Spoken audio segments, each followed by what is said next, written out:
दोस्तों इस वीडियो में मैं आपको पढ़ाऊंगा सामाजिक विज्ञान यानी सोशल साइंस के कुछ महत्वपूर्ण प्रश्न। जी हाँ मेरे दोस्तों, और इस वीडियो में मैं आप लोग का बहुविकल्पीय प्रश्न के साथ साथ जो आप लोग के 4 और 6 मार्क के सब्जेक्टिव टाइप के प्रश्न होते हैं बड़े वाले, उनको भी इंक्लूड किया है, उनको भी लिया हुआ है। तो ये वीडियो आपके लिए काफ़ी इंपॉर्टेंट होने वाली है, आपके बोर्ड एग्जाम के लिए काफ़ी इंपॉर्टेंट होने वाली है। तो अगर आप क्लास 10th के बोर्ड स्टूडेंट हैं, बोर्ड परीक्षा देने वाले, तो आपको इस वीडियो को अंत तक देखना बेहद जरूरी है। देखो सबसे पहले इसमें पहला क्वेश्चन क्या है, आप स्क्रीन पे देख सकते हो कि महात्मा गांधी दक्षिण अफ्रीका से वापस कब लौटे। काफ़ी इंपॉर्टेंट क्वेश्चन, ये पीछे आप लोग के बोर्ड एग्जाम में पूछ भी चुका है। ऑप्शन है 1914, 1915 या 1918 या फिर 1919। सही ऑप्शन है ये सेकेंड वाला, ठीक है, कि 1915। महात्मा गांधी जो थे वो 1915 में अफ्रीका से भारत लौटे। ठीक, चलो अगला हम लोग प्रश्न देख लेते हैं। सेकेंड प्रश्न यहाँ पे आप लोग देख सकते हो कि जर्मनी के एकीकरण में मुख्य भूमिका किसकी थी। ओके, जो जर्मनी का एकीकरण हुआ था उसमें महत्वपूर्ण भूमिका किसकी थी। जिससे पे गैरीवाल्डी की या ऑटो वन बिस्मार्क की या नेपोलियन की या इनमें से कोई नहीं। ये आपका ऑप्शन है। तो देखो इसमें से ये सेकंड, इसका भी सेकंड ख ऑप्शन सही हो जाएगा, ऑटो वन बिस्मार्क। ठीक है, जर्मनी के एकीकरण में मुख्य भूमिका किसकी थी, तो ऑटो वन बिस्मार्क की। चलो अगला प्रश्न देख लेते हैं। अगला थर्ड नंबर प्रश्न है, नेपोलियन का संबंध किस देश से था। भाई नेपोलियन के बारे में अगर आप फर्स्ट अपना चैप्टर पढ़े होंगे यूरोप में राष्ट्रवाद का होते, तो उसमें नेपोलियन के बारे में पढ़े होंगे आप डिटेल में। तो नेपोलियन का संबंध किस देश से था, तो जर्मनी, इटली या फ्रांस, इंग्लैंड। तो इसका भी यही ऑप्शन सही है, फ्रांस। इसका संबंध किस देश से था, तो फ्रांस था। ठीक है, चलो थर्ड के बाद हम लोग फोर्थ क्वेश्चन देख लेते हैं। फोर्थ नंबर क्वेश्चन है कि सविनय अवज्ञा आंदोलन में महात्मा गांधी ने नमक को अत्यधिक महत्व क्यों दिया। ये क्वेश्चन है कि जो सविनय अवज्ञा आंदोलन जो गांधी जी द्वारा प्रारंभ किया गया था, ठीक है, उसमें जो नमक था उसको अत्यधिक महत्व क्यों दिया गया। ठीक है, और इसका ऑप्शन के लिए ये चार्ट है, मतलब दिया है, आपको सही चूज करना है कि कौन सा ऑप्शन सही है। फर्स्ट है कि नमक का प्रयोग अमीर गरीब सभी करते थे। ठीक है, सेकेंड के यह भोजन का अभिन्न हिस्सा था, या ग है कि नमक तैयार करने पर सरकार का अधिकार था, या उपयुक्त सभी। ये तीनों सही है। तो देखो इसका जो सही ऑप्शन है आपका वो है फर्स्ट वाला, कि नमक का प्रयोग अमीर गरीब सभी करते थे। ठीक है, और सभी को एक समान समझकर, ठीक है, गांधी जी ने इसको मतलब ज़्यादा महत्व दिया नमक को अपने सविनय अवज्ञा आंदोलन में। तो ये फोर्थ नंबर जो क्वेश्चन है इसका फर्स्ट ऑप्शन सही हो जाएगा। चलो ये 4 हम लोगों ने प्रश्न कर लिया। आगे कुछ इधर प्रश्न है उनको भी हम करते हैं। उसके बाद हम लोग सब्जेक्टिव टाइप के प्रश्न हैं जो 4-4 मार्क और 6-6 मार्क के, उनको भी करेंगे। तो यहाँ देखो पांचवा प्रश्न क्या है, आप स्क्रीन पे देख सकते हो। 5 नंबर प्रश्न है कि निम्न में से कौन सा संघीय राज्य है। ओके, हमें संघीय राज्य, संघीय यानी वही, संघ मीन्स एक तरह से केंद्र समझ जाइए, तो केंद्रीय राज्य है या केंद्र शासित प्रदेश एक तरह से बोल सकते हैं। मणिपुर, हिमाचल प्रदेश, अरुणाचल प्रदेश या दिल्ली। भाई सब लोग जानते हो दिल्ली क्या है, एक केंद्र शासित प्रदेश है। तो ये ऑप्शन सही हो जाएगा। संघीय राज्य यानी वही केंद्र शासित प्रदेश एक तरह से समझ जाइए। ठीक है, तो ये आपका ऑप्शन सही हो जाएगा चौथा, पांचवे का। चलो उसके बाद हम लोग 6 नंबर प्रश्न देख लेते हैं कि नेपाल में लोकतंत्र की स्थापना हुई। जो नेपाल था उसमें लोकतंत्र की स्थापना कब हुई थी। ऑप्शन है कि 2005 में, 2006 में, 2008 में, 2015 में।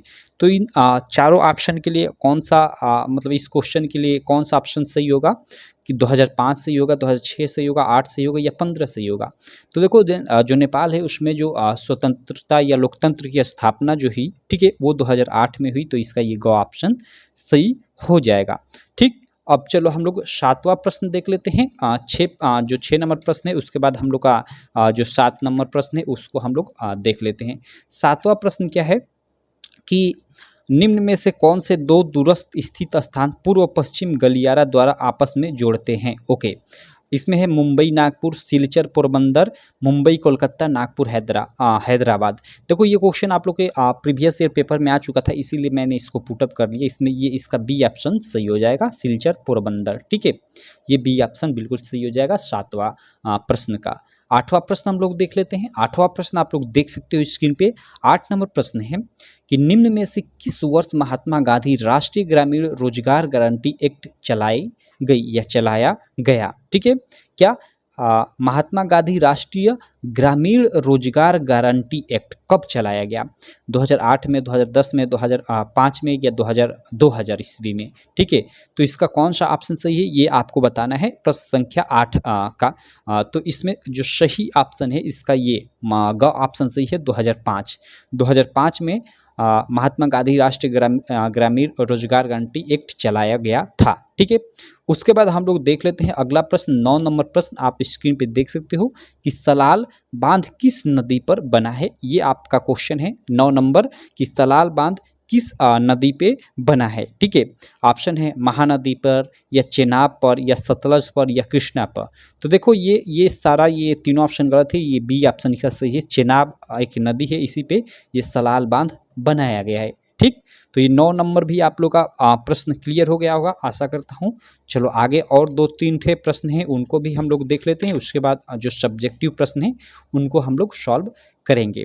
9 के बाद ये 10 नंबर आप लोग प्रश्न देख सकते हो स्क्रीन पे। इधर 10 नंबर जो प्रश्न है आप देख सकते हो कि भारत में पवन ऊर्जा का विशाल केंद्र कहाँ स्थित है। ओके, भारत में पवन ऊर्जा का विशाल केंद्र कहाँ स्थित है? उत्तराखंड में, तमिलनाडु में, हिमाचल प्रदेश में, राजस्थान में। देखो इस क्वेश्चन में बहुत सारे लड़के इस ऑप्शन पे ट्रिक करेंगे, लेकिन देखो ये गलत ऑप्शन है। हमें क्या बोल रहा है कि केंद्र मतलब है तो वो तमिलनाडु में है, मतलब अभी यूज नहीं हो रहा है उतना, लेकिन तमिलनाडु में पवन ऊर्जा का एक विशाल केंद्र है। ये ऑप्शन सेकेंड वाला सही होगा। क्लियर, चलो अगला हम लोग का 10वें के बाद 11 नंबर क्वेश्चन है, सुंदरवन राष्ट्रीय पार्क किस राज्य में स्थित है? वेरी वेरी इंपॉर्टेंट क्वेश्चन है ये भी। ठीक है, सुंदरवन राष्ट्रीय पार्क या राष्ट्रीय उद्यान किस राज्य में स्थित है? क्वेश्चन नंबर 11 है। ऑप्शन आप लोग देख सकते हो आपके ये सामने है कि असम में, उड़ीसा में, पश्चिम बंगाल में या मध्य प्रदेश में।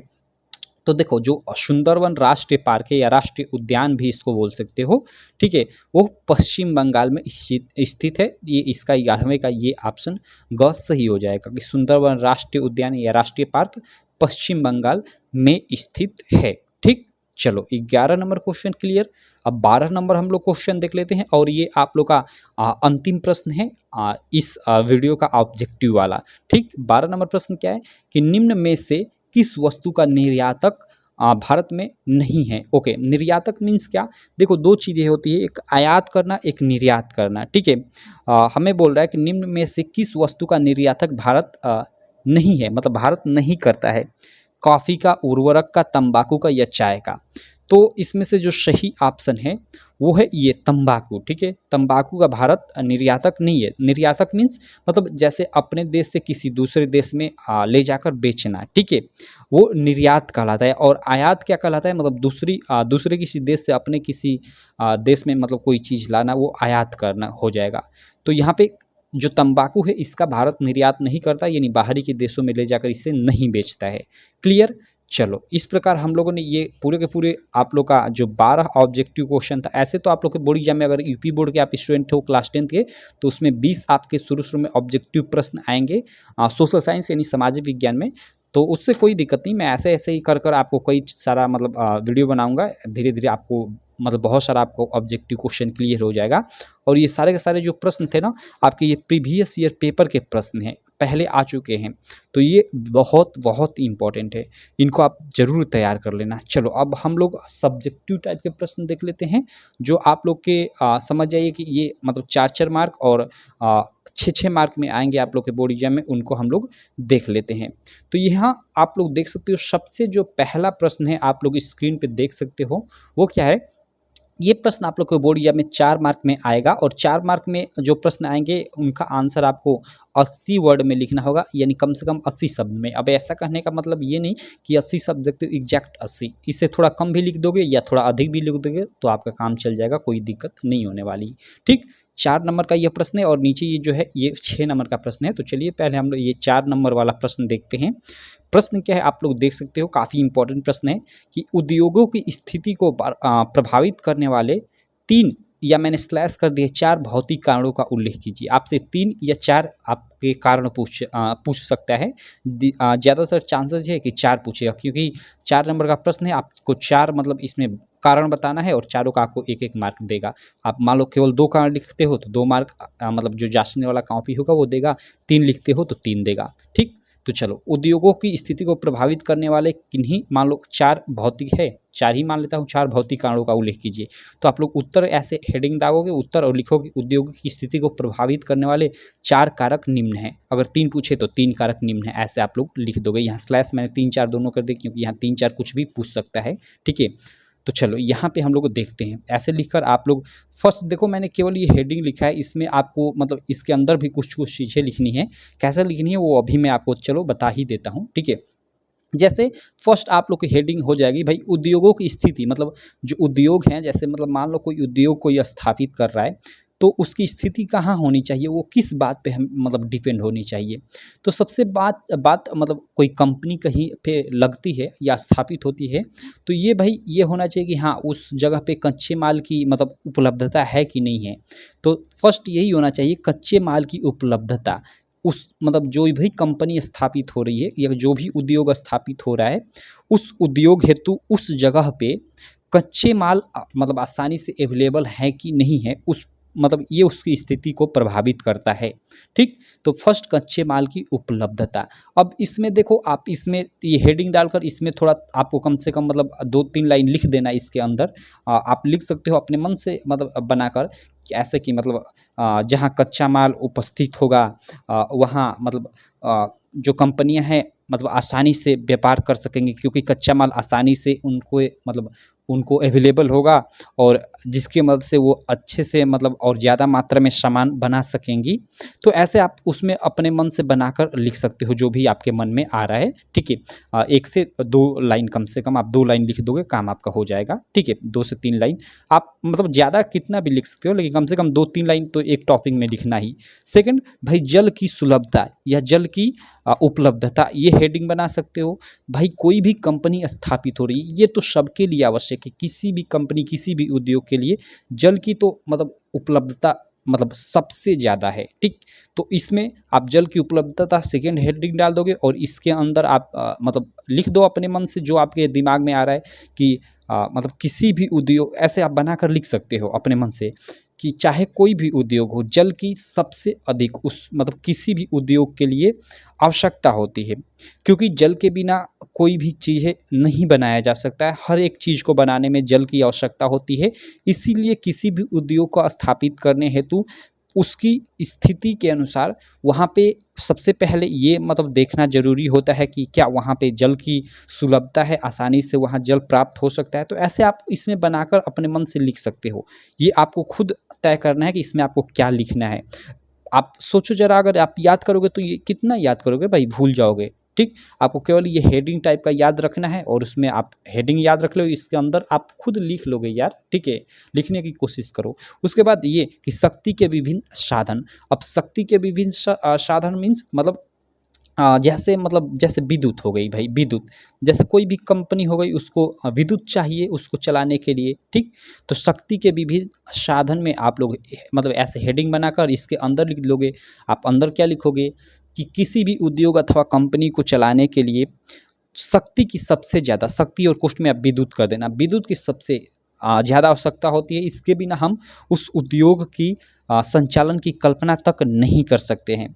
इसलिए जो भी हम लोग उद्योग स्थापित कर रहे हैं, वहाँ पे हम ये सबसे पहले ये देखेंगे कि क्या वहाँ पे शक्ति हमें यानी विद्युत आसानी से प्राप्त हो सकती है। तो ऐसे आप लोग अपने मन से जितना इसमें आ रहा है हेडिंग मतलब ये दाग कर इसके अंदर आप ऐसे लिखते जाओ, आपका काम हो जाएगा, कोई दिक्कत नहीं। उसके बाद चौथा आप लोग एक हेडिंग बना सकते हो कि उचित परिवहन व्यवस्था। भाई कोई भी कंपनी स्थापित हो रही है, ठीक है, तो वहाँ मतलब जाने आने के लिए, ठीक है, या उस कंपनी के पार्टिकुलर मतलब परिवहन होने चाहिए, परिवहन व्यवस्था होनी चाहिए, गाड़ियाँ होनी चाहिए। ऐसा नहीं कि कंपनी आप कहीं भी उद्योग कहीं भी स्थापित आप कर दिए, वहाँ जाने का रास्ता ही नहीं है, ठीक है। तो ये तो गड़बड़ है ना। तो आप ऐसे इसमें जो भी चीज़ है आपको आ रहा है वो अपने मन से बनाकर लिख सकते हो कि एक कंपनी के मतलब कंपनी को कच्चे माल उपलब्ध कराने या उस कंपनी से बने माल को बाहर बेचने के लिए अच्छे परिवहन की आवश्यकता होती है। इसीलिए किसी भी उद्योग को स्थापित करने हेतु सबसे पहले वो वहाँ ये भी देखा जाना चाहिए कि क्या वहाँ उचित परिवहन व्यवस्था उपलब्ध है अथवा नहीं। तो ऐसे आप लोग इसके अंदर बनाकर जो भी आपके मन में आ रहा है आप लिख सकते हो। तो ये उद्योगों को की स्थिति को प्रभावित करने वाले 3 या 4 भौतिक कारणों का उल्लेख कीजिए। तो ऐसे आप लिख कर ये मतलब 4 मैंने हेडिंग बना दिया। इस हेडिंग में आप थोड़ा-थोड़ा 2-2 लाइन 3-3 लाइन आप इसके अंदर लिख दो, आपका काम हो जाएगा, 4 मार्क आपको मिल जाएगा। तो ये प्रश्न आपका 4 मार्क में आएगा और काफ़ी इम्पोर्टेंट ये प्रश्न है, इसको आप लोग क्लियर कर लेना। आपके बोर्ड एग्जाम में ये प्रश्न आ सकता है। ये प्रश्न आपके देखिए, आपके ये प्रश्न जो है 2020 के बोर्ड एग्जाम में आया हुआ है। तो देखो जितने भी 2020 के बोर्ड एग्जाम हैं, देखो 2 चीज़ें हैं। जो 2022 का अभी एग्जाम ये हुआ है ना, तो इसके प्रश्न जो है आपके बोर्ड एग्जाम में कम आने के चांसेज है। लेकिन जो 2020 का आप लोग का एग्जाम हुआ था, ठीक है, 21 में तो आप लोग का कोविड के कारण एग्जाम नहीं हुआ था, लेकिन जो 2020 में एग्जाम हुआ था, ठीक है, उसके ज़्यादातर मतलब चांसेस है कि बहुत सारे प्रश्न इस बार के यानी 2023 के बोर्ड एग्जाम में ज़्यादातर आप लोग को प्रश्न पूछा जाए। तो इसीलिए जितने भी आप लोग के 2020 के प्रश्न है इसी तरह ले लेकर मैं सॉल्व करा दूंगा। ठीक, देखो ये प्रश्न अगला हम लोग देख लेते हैं। ये 4 मार्क वाला था, ये 6 मार्क वाला प्रश्न देख लेते हैं। बाकी इसको मैंने पूरा लिख रखा है, ठीक है, इसमें मैंने ऐसे हेडिंग बनाकर छोड़ा नहीं है, इसको मैंने पूरा लिख रखा है। चलो कैसे लिखना है वो भी मैं आपको बता देता हूँ। इसमें प्रश्न क्या है, ये भी काफ़ी इंपॉर्टेंट प्रश्न है। प्रश्न क्या है आप लोग देख सकते हो, अपने स्क्रीन पे खुद देख सकते हो। प्रश्न है कि मृदा अपरदन से क्या अभिप्राय है। ओके, जो मृदा अपरदन है, मृदा अपरदन यानी मिट्टी का एक तरह से कटाव, ठीक है, मृदा अपरदन मीन्स मिट्टी का कटाव। इससे हमें क्या मतलब क्या अभिप्राय है, उसका क्या मतलब है। ठीक, मृदा अपरदन से क्या अभिप्राय है, मृदा अपरदन के उत्तरदायी कारणों का वर्णन कीजिए। यानी मृदा अपरदन के लिए क्या कारण उत्तरदायी है उनका हमें वर्णन करना है। और यह प्रश्न आप लोग के बोर्ड परीक्षा में 6 मार्क में पूछा जाएगा। ठीक, और जो 6 मार्क में प्रश्न पूछा जाएगा उसका आपको आंसर 150 शब्दों में लिखना होगा। तो चलो इसको हम लोग कैसे इसका आंसर लिखेंगे उसको मैं पूरा को पूरा ये लिखा हूँ आपको दिखा देता हूँ, साथ में आपको याद भी हो जाएगा, कोई दिक्कत होने वाली नहीं है। देखो सबसे पहले तो मृदा अपरदन से क्या अभिप्राय है, नहीं मृदा अपरदन के बारे में हमें पूछा गया है। तो सबसे पहले तो हमें जितना मतलब आ रहा है मृदा अपरदन के बारे में, सबसे पहले उत्तर लिखकर हम मृदा अपरदन के बारे में लिखेंगे, उसके बाद इसके उत्तरदायी कारणों का वर्णन करेंगे। तो सबसे पहले चलो हम लोग मृदा अपरदन के बारे में जान लेते हैं। देखो मृदा अपरदन क्या होता है, तो आप सब लोग जानते हो जैसे मिट्टी का कटाव ही मृदा अपरदन है। तो आप लोग ऐसे लिख सकते हो इसका उत्तर बनाकर कि किसी भी कारण हेतु मृदा के कटाव अथवा बहाव की प्रक्रिया मृदा अपरदन कहलाती है। भाई नदियों, जब नदियाँ देखते हो बाढ़ आती है तो अपने मतलब आसपास के क्षेत्रों की बहुत सारी मिट्टियाँ काट कर अपने साथ बहा कर लेकर चली जाती है। तो ही मिट्टी के बहाव अथवा कटाव की जो प्रक्रिया होती है वही मृदा अपरदन कहलाती है। तो आप ऐसे लिख सकते हो इसका उत्तर कि किसी भी कारण हेतु। अब देखो कि मतलब केवल वो बाढ़ों के कारण ही नहीं होता है, बहुत मतलब चीज़ों के कारण मृदा का अपरदन होता है। जैसे आप लोग देखे होंगे जब तेज ये आंधी उधी आती है तो मतलब मिट्टी उट्टी की ऊपरी सतह को अपने साथ मतलब मतलब लेख कर चली जाती है, तो वो भी एक तरह से मृदा अपरदन का कारण है। ठीक, तो पवन भी मृदा अपरदन का कारण है।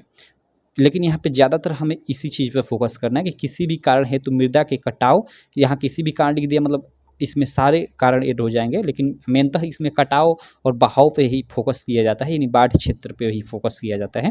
तो आप लिखोगे कि किसी भी कारण हेतु मृदा के कटाव अथवा बहाव की प्रक्रिया मृदा अपरदन कहलाती है। आगे लिखोगे कि मृदा के बनने तथा अपरदन की क्रियाएं सामान्यतः साथ साथ चलती हैं। मतलब मृदा जो बनती है उस बनने की प्रक्रिया और अपरदन यानी वही मृदा के मतलब कटाव या बहाव की जो क्रियाएं हैं ये सामान्यतः मतलब मानी जाती है कि साथ साथ चलती है। मतलब मृदा कटती है एक तरफ से बनती है। तो ही यहाँ पे लिख दोगे कि मृदा के बनने तथा अपरदन की क्रियाएं सामान्यतः साथ साथ चलती हैं, लेकिन विभिन्न मानवीय क्रियाओं से मृदा अपरदन तीव्र गति से होने लगता है। मतलब बहुत सारी मानवीय क्रियाएं हैं, ठीक है, प्रक्रियाएं हैं जिनसे जो मृदा अपरदन है काफ़ी तेज़ी से होने लगती है। वो क्या क्या कारण है आगे हम लोग देख लेते हैं। आगे हम लोग लिखेंगे कि मृदा अपरदन के उत्तरदायी कारण निम्न है। यहाँ पे आगे लिखा ना कि मृदा अपरदन के उत्तरदायी कारणों का वर्णन कीजिए, तो आप लिखोगे कि मृदा अपरदन के उत्तरदायी कारण निम्न है। अब आपको देखो यहाँ मैंने इतनी चीज़ें लिखी है, अगर आपको कुछ मतलब अपने मन से आइडिया आ रहा है कि इसमें कुछ और चीज़ें ऐड करनी चाहिए, इस प्रश्न को लंबा बनाना चाहिए, तो आप अपने मन से जो भी इसमें आ रहा है वो ऐड कर सकते हो, कोई दिक्कत नहीं है, ठीक है। तो आप आपको जो आइडिया है इसमें आप लोग ऐड कर सकते हो, इसमें लिख सकते हो। आपको कोई अलग और भी चीज़ इस पे मतलब टॉपिक आपके मन में है लिखना तो ठीक। और उसके बाद आप अंत में लिखोगे मृदा अपरदन के उत्तरदायी कारण निम्न है। और इसमें 2 कारण पे हम लोग ज़्यादा फोकस करेंगे क्योंकि लंबा प्रश्न है, तो सीधे सीधे इसके कारण नहीं लिखेंगे हम लोग। 2 कारण, इसके भौतिक कारण और मतलब जो भौतिक कारण है यानी प्रकृति टाइप के कारण है वो, और एक तरफ से इधर हम लोग मानवीय कारण, 2 कारण पे फोकस करेंगे और इसमें जो भी पॉइंट है उनको हम लोग अलग अलग कर कर लिखेंगे। तो सबसे पहले हम लोग भौतिक कारण देख लेते हैं। वो भौतिक कारण क्या है जिनके कारण मृदा का अपरदन होता है यानी मृदा का कटाव होता है, ठीक। तो सबसे पहला है कि समतल भूमि की अपेक्षा ढाल भूमि पर अपरदन अधिक होता है। ये आप लोग मृदा अपरदन का पहला कारण भौतिक कारण में आप लोग लिख सकते हो, ठीक है। ये तो भौतिक कारण भाई प्रकृति मतलब भाई जो भूमि है समतल या ऊंच नीच ये तो प्रकृति द्वारा अवेलेबल है, हम लोग तो भूमि को बनाया नहीं है, तो ये भौतिक कारण में आ जाएगा। और इसको तो आप बनाकर लिख सकते हो कि समतल भूमि की अपेक्षा ढाल भूमि पर अपरदन अधिक होता है, पहला ऐसे लिख दोगे। अब क्यों होता है उसके बारे में भी यहाँ लिखना चाहते हो तो आप लिख सकते हो ऐसे, मतलब डिटेल में आप इसका और लंबा आंसर बना सकते हो। मैंने शॉर्ट में केवल लिख दिया है कि समतल भूमि की अपेक्षा ढाल भूमि पर अपरदन अधिक होता है।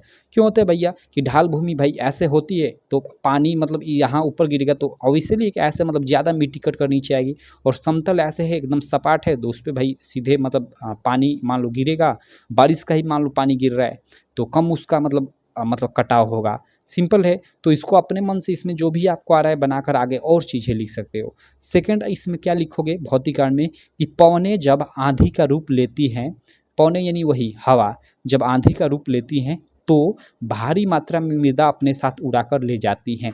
ये भी क्या है एक भौतिक कारण है मृदा अपरदन का, इसको भी आप लोग लिख सकते हो, ठीक। अगला इधर हम लोग आ जाते हैं और इधर देख लेते हैं, ठीक। इधर मैंने लिखा है कम वन क्षेत्र में अधिक मृदा अपरदन होता है। ये भी आप लोग भौतिक कारण में लिख सकते हो भैया, जहाँ मतलब कम वन क्षेत्र है वहाँ मृदा अपरदन अधिक होगा, ठीक। इसका मतलब क्या है यहाँ लिखा है कि कम वन क्षेत्रों में अधिक मृदा अपरदन होता है, मतलब जहाँ कम पेड़ पौधे हैं, कम वन क्षेत्र कहने का क्या मतलब जहाँ कम पेड़ पौधे हैं वहाँ मृदा अपरदन अधिक होगा। क्यों होगा तो आगे और भी लिखना चाहते हो इसमें तो लिख सकते हैं। भाई क्यों होता है क्योंकि भाई जो भी मतलब पौधे पेड़ पौधे होते हैं या घास फूस जो भी होते हैं वो मतलब उनके जो जड़ होते हैं मिट्टी को जकड़े रहते हैं, जिसके कारण मृदा का कटाव काफ़ी कम होता है। तो इसमें आप लोग ये जो मैंने अभी ये बताया इसको आप बनाकर यहाँ लिख भी सकते हो, उसमें कोई दिक्कत नहीं है। बाकी मैंने शॉर्ट में इतना ही लिख रखा है, आपका मन आप लिख दीजिएगा, लिख दोगे ही तो बेटर रहेगा। इसके बारे में ज़्यादा आप ज़्यादा जानते हो, आप केवल लिखते जाओ ना यार, आपको सामाजिक विज्ञान में तो यही करने का नंबर मिलता है, ठीक। तो ये ग में ऐसे लिख दोगे तो ये आपके सब भौतिक कारण हो गए। अब हम लोग इसमें भौतिक कारण के बाद अब हम लोग सेकंड मानवीय कारण देख लेते हैं कि कुछ मानवीय कारण भी हैं, कुछ नहीं बहुत सारे मानवीय कारण हैं जिनके कारण मृदा का अपरदन होता है या मृदा का कटाव बहुत तेजी से होता है। जिसमें फर्स्ट कारण क्या है उसको हम लोग देख लेते हैं। ओके, देखो इसमें जो फर्स्ट कारण है क, ठीक है। ये सेकेंड आप मानवीय कारण हेडिंग बना लोगे और इसमें क लिखोगे, ठीक है, कि वृक्षों की जड़ें मृदा अपरदन रोकने में सहायक होती हैं। क्यों होती है ये तो आप सब लोग जानते हो क्योंकि वो मिट्टी को जकड़े रहती हैं।